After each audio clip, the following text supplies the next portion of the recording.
Hello बच्चों, let's read this question. एक ideal monatomic gas is taken from the round of cycle ABCDA shown the figure PV graph burden during the cycle is। आइए बेटा, हमारे को यहाँ पे एक PV ग्राफ दे रखा है बेटा।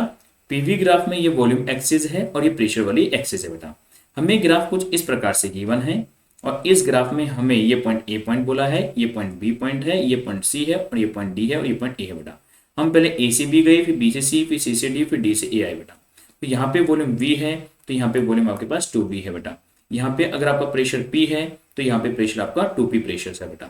तो अगर मुझे वर्क डन कैलकुलेट करना है तो वर्क डन क्या होता है? वर्क डन हमेशा होता है बेटा पीवी ग्राफ का area, area of PV graph. Area of PV graph जो होता है, पीवी ग्राफ का जो एरिया होगा वही हमेशा वर्क डन बाई गैस होता है बेटा। अब मैं इसका एरिया कैसे निकालूंगा बेटा? कोई एक रेक्टेंगल का एरिया क्या होता है बेटा? लेंथ इंटू ब्रेथ होता है बेटा। तो इसकी लेंथ यहाँ पे वी वॉल्यूम हो गई और ब्रेथ यहाँ पे वी हो गई, तो एरिया क्या हो गया? पी इंटू वी हो जाता है। अगर मल्टीप्लाई करें तो ये कितना है? 2v माइनस वी, तो ये वी हो गया। ये कितना है? 2p माइनस पी, तो ये पी हो गया। तो finally area under the graph क्या हो गया? पीवी हो जाता है। तो हमारा ऑप्शन कौन सा हो गया? पहला ऑप्शन एकदम करेक्ट हो जाता है और ये हमारा इस क्वेश्चन का आंसर होगा बेटा। ओके बेटा, थैंक यू।